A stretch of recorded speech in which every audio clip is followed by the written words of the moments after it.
شما بخیر دوستان عزیز و ارجمند، این برنامه فوتبال تاجیک است و من سهراب فرخشاه هستم که با جمعی همکارانم این برنامه را پیشکش شما میکنیم. دوستان عزیز، این شام در برنامه ما یکی از چهره های شناخته فوتبال تاجیک محمد جان حبیباللهیف حضور دارند. خوش آمدید. و باید بگویم که عین زمان محمد جان حبیباللهیف سرمربی دسته سرداری شهر ترسونزاده می باشند. خوب، تا آنکه ما درباره سردار صحبت کنیم، من میخواستم انا همون توقفی که شما در فوتبال تاجیک همین رو یک بار دیگر ما و شما ورگردان کنیم. اگر خطا نکنیم بیشتر از 2.5 سال بود که شما در فوتبال تاجیک نبودید، در تاجیکستان نبودید. خوب، آخرین جای کار اگر خطا نکنیم استراوشن بود. خب ولی پیش از آن میخواستم سلام خود رو به تمام مخلصای فوتبال تاجیک رسانم. بله، البته سالی 21 بود، دسته آخرین دسته که روباری کردیم دسته استراوشن بود و سزاوار جای چهارم هم گشتیم. سزاوار جای چهارم گشتید، اما شما از سمت سرمربی دسته استراوشن کنار رفتید. بله، البته یک مشکلی پیدا شده دسته. وقتی که در دسته هم فکری نیست بین مربی و روبریت دسته، البته کار خیلی مشکل می شود. شما اصلا از روی پرینسیپ های کاری همون نفری هستید که میخواهید البته جلوی راهبری رو در دسته، منظور من که در خود دسته با بازیگران به دست بگیرید. البته من همون گزارش هایی که میشون البته تحت نظارت شما باشند. همین پرینسیپ ها اصلا در فعالیت کاری شما در موقع اولان. البته پیش از همه سرمربی دسته جوابگوی هم بگه پیش نتیجه. بله. برای همین باید یک همفکری بین روبریت و سرمربی باید باشد. اگر که ما یک دیگر فهمی نداشته باشیم، مثال بازیگرانی که من میخوام دعوت کنم او بازیگرا دعوت نشوند، او شرایطی که ما میخوایم با بازیگرا شرایط برپا کنیم این شرایط اجرا نشون، البته بعد مشکل هم پیدا میشه. بله. خب استراوشن رو به حال خود میگذاریم، چون که با قولی که چندین آب از سر گذشت. خوب، شما رفتید در روسیه، هدف روسیه رفتنتون چی بود؟ تبادل تجربه چی بود یعنی؟ البته پیش از همه بر وقت میخواستم که به یگان خارج کشور سفر کنم و یک تجربه بگیم بین المللی، یک تجربه فوتبال بیرون از کشور از خود کنم. و البته فکر میکنم که در 2.5 سال هم یک تجربه گرفتم. البته بعد سالهای طولانی که در جمهوری کار کردم و میخواستم که با یگان دولت اروپا سفر کنم و از فوتبال همین اروپا هم یک باخبر باشم. در روسیه آن هدفهایی که داشتید توانستید پیاده کنید، یعنی با مقصدتون رسیدید؟ یعنی شد تبادل تجربه؟ اگر خطا نکنم در اونجا با کودکان هم مشق میدادید و در یک دسته دیگر هم شما راهبری کردید؟ بله، البته پیش از هم میخواستم که مینداری خود رو با محسن محمدیف رسانم، برای اون که یک همکاری هم داشتیم با محسن محمدیف. موی اول در اکادمی کریل سویت کار میکردم، پیش از هم با یک در شهر سمره. در شهر سمره و اون با یوردان محسن محمدیف یک شناسایی با دیرکتور اکادمی هم پیدا کردیم و قریب 2 ماه هم در همین اکادمی کار کردیم. بعد 2 ماه با یک دسته های فوتبال کودکان و نورسان شهر سمره دسته فینیکس گذاشتم که پاول کارستالیوف سابق بازیگر دسته کریل سویتوف در دوره جوانی که بازی میکرد، من خودم یک جوان است، لیکن بعد که یک ضربه سخت خورد از فوتبال، بعد همین یک مکتب فوتبال رو کشید و ما هم در اینجا قریب یک 14 مربی کار میکردیم. او جراحت برداشت؟ بله جراحت سخت برداشت که بعدا اون من دکترا از بازی کردن در فوتبال من کردن. چگونه بود اونجا فوتبالی که در اونجا دیدید و فوتبالی که قبلا در اینجا دیده بودید؟ یعنی اگر قیاس شونده هست یا نه؟ خیلی یک فرقیت خیلی زیاد داشت، برای اون که پیش از همون مشقایی که ما میزگراندیم با خورسالون، ما در دسته فینیس قریب 6 دسته داشتیم، 6 گروه خورسالی ما بگیم 2016 2017 کودکایی که اصلی میروند همین کودکا بود و باغچه میروند. البته هر یک گروهی که مشق میدادیم 2 مربی مشق میداد. گروه دختران رو دخترایی که خرسون صفر یک دو عموما سه مربی درس میداد. بغیر این وقتی که ما درس میگذاشتیم مشق تمرین میدادیم در زال یک در ورزشگاه پسیخولوگم روانشناس بله اشتراک میکرد برای اینکه ما مربی پیش از آن وقتی که با کودک یگان حادثه روی میدادیم میغلطیدیم که یک خود رو خوب ایست نمیکرد ما کار نداشتیم و او همون شخصیتی که جوابگو است پسیخولوگ مسئولیت روانشناس سر کار البته وای کار میبود. معلم گفتید که میخواستید تبادل تجربه رو در یگان دولت اروپایی بگذارونید. امکان نشد رفتن و چرا محض روسیه را انتخاب کردید؟ یعنی که امکانی رفتن مثلا به اروپای دورتر نبود؟ من اول امکان نداشتم با دیگر دولت رفتم و من هم سال 2002 انیورسیتeti ورزشی شهر بوداپست رو بود که اگیم و دیپلم همین انیورسیتت هم با من خیلی یاردم داد برای اینکه دیپلمایی که ما یا لیسانسی که در تاجیکستان گرفته بودیم از فوتبال آسیا عموما در اروپا در روسیه این چیزا با کار نمی روند و فقط ما رو از روی همون دیپلمی که در بوداپست گرفتم ونگریا همین چیز بگیم یاردم داد که ما رو با کار بگیرند. بغیر اکادمی کریل سویت دیگر مکتب‌های فوتبال هم خیلی زیاد است. بعد اکادمی سامارا سیتی یکی از مکتب‌های خیلی بزرگی و عموما بازیگران خیلی زیاد در روسیه تیار میکنند سامارا سیتی میباشد. بعد اون دیگر دست بگیم کلوب‌های نورسان و جوانان خیلی زیاد بیشتر از 50-60 مکتب فقط در شهر سامارا است. بله من در تقویت گفته‌های شما میتونم بگویم که اصولا همین دسته کریل سویتوف یک دسته هست که خیلی از بازیگران رو به دسته‌های توپ روسیه میدهد. با اسپارتاک مثلا با زینیت و فرض کردیم گرچکوف و سوبولیف و پینیایف و زینکوفسکی و همه اینها بازیگرانی هستند که حال حاضر در زینیت و در اسپارتاک بازی میکنند در لوکوموتیو بازی میکنند.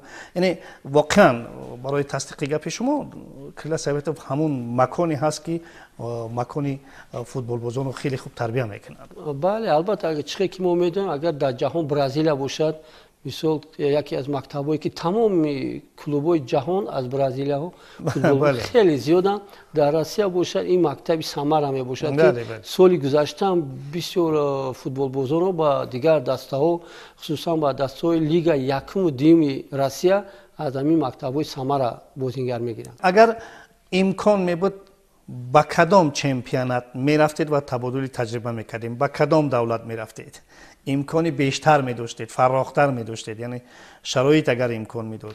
اگر شرایط می‌داشتن و چخیلی که امروز البته برای هر یک مربی یک لیسانس پرو در کور است من ندارم حالا و اون و در تاجیکستان هم همین کورس هستن. من در روسیه بودم و کمتر دیر موندیم و اگر که شرایط می‌داشتم بسیار می‌خواستم که در دولت ایران کار کنم. پیش از همه برای که هم زبانیم هم دینیم هم بگیم بسیار یک مینتالیته همین مردم ایران رو فکر میکنم من کار کردم میتونستم. به هر صورت با فوتبال آسیا مایل دارید؟ بله. خب فکر میکنم که این چیزها البته با پیدا گشتن شرایط البته این آرزوهای شما عملی میشن. زیاده از اینکه حال حاضر در تاجیکستان ما هم من کورس‌های آموزشی برای دریافت مجوز پرو شروع شده است و از این پس هم البته فکر داریم که این کورس ها برگزار می شود و شما امکان پیدا میکنید که این مجوز رو پیدا کنید تو امکان داشته باشید که در دسته های بزرگ هم کار کنید. خب اکنون برمیگردیم سر فوتبال تاجیکستان، سر برگشت شما و دسته سردار. چگونه شما رو یافتند به قوله؟ ما بعد برگشتن از روسیه من یک چند بازی دسته سردار رو در شهر ترسونزاد تماشا کردم. یا دو بازی که در جام تاجیکستان داشت با دسته ماهی و در چمپیونات تاجیکستان بازی گذرانده بود.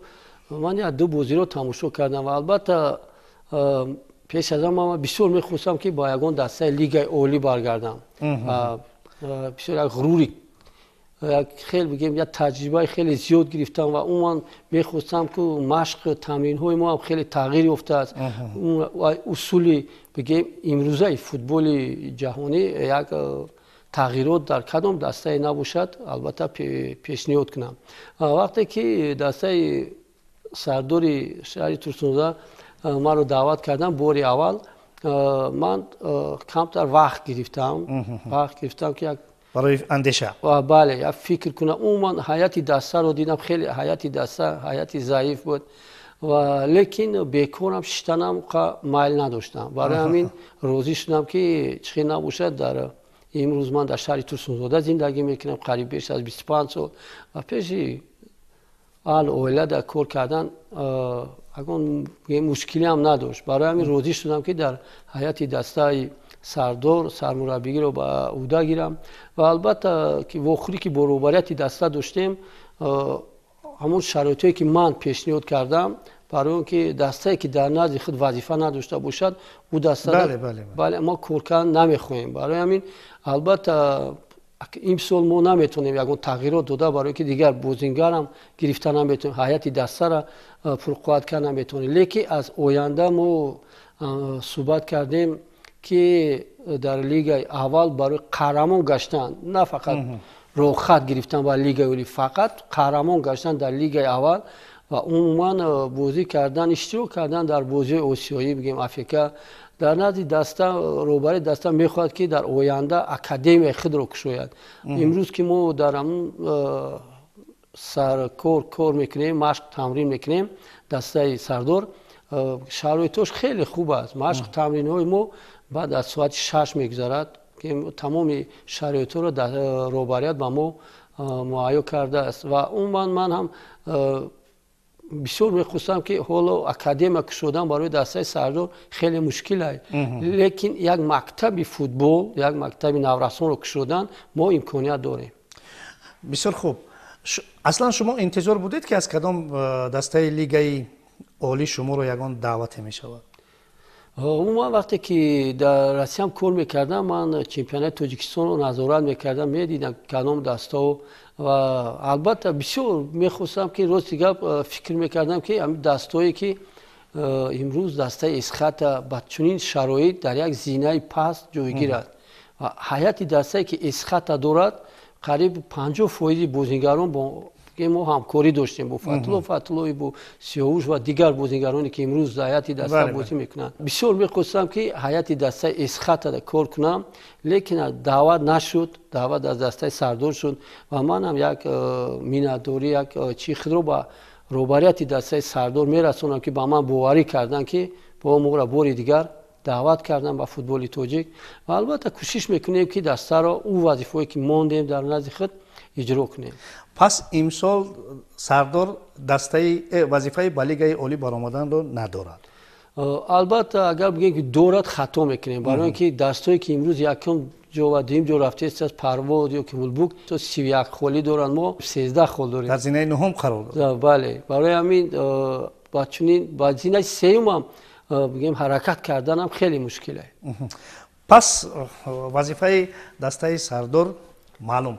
خب هیئت چه ظرفیت دارد پس؟ اون وقتی که تنفسشون ما خیلی قطع روبریت همین هیئت دسته رو تحلیل کردیم، در خط محافظت بگیم خیلی موقعی هستن که خیلی ضعیف هم.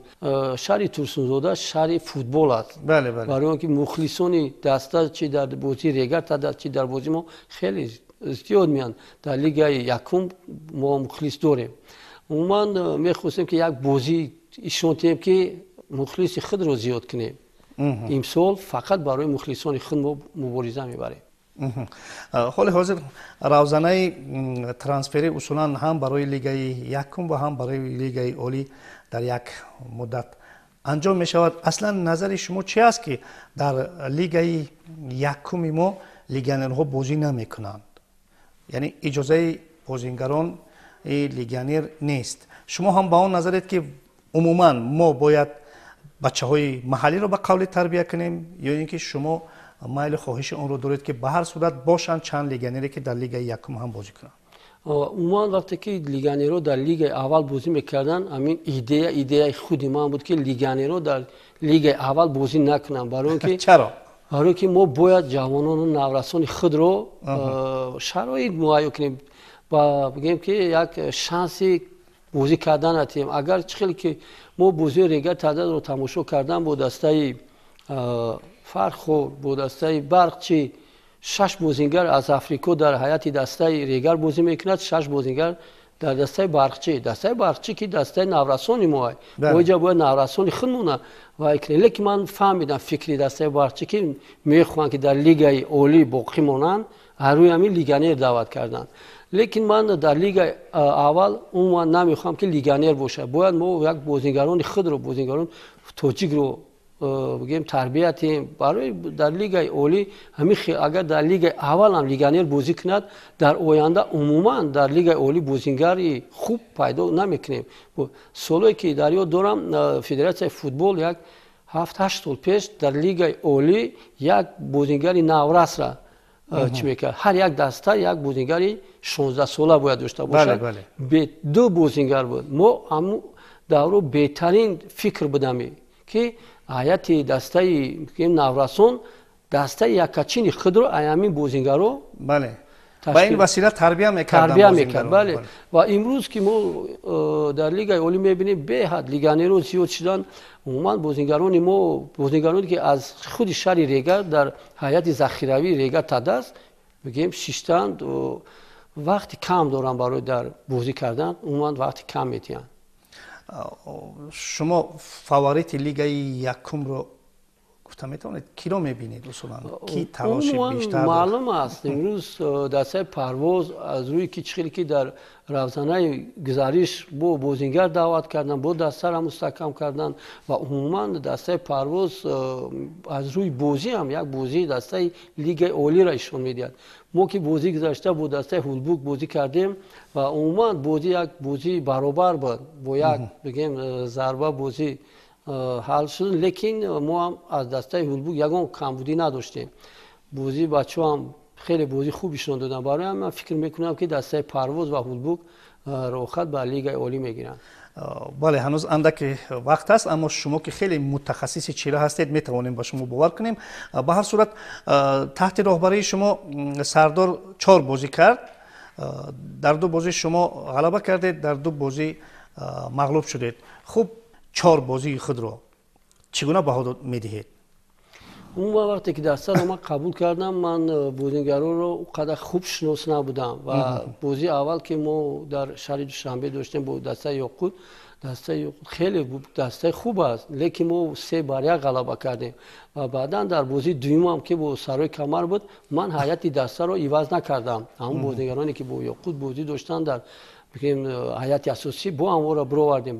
بعد سوم بازی که ما با دسته دنغره سامان داشتیم، بعد همین بازی خیلی من هیئت دسته عموما تحلیل کردیم بازی بچه‌ها را جای سخت و سستی دسته را یافتم و عموما در بازی هولبوک خیلی هیئت ما دیگرگون بود، بچه‌ها خیلی بازی خوبیشون دادن، عموما دسته هولبوک در میدان خود پیش مخلصان خود به حد بازی خوبیشون میتیم.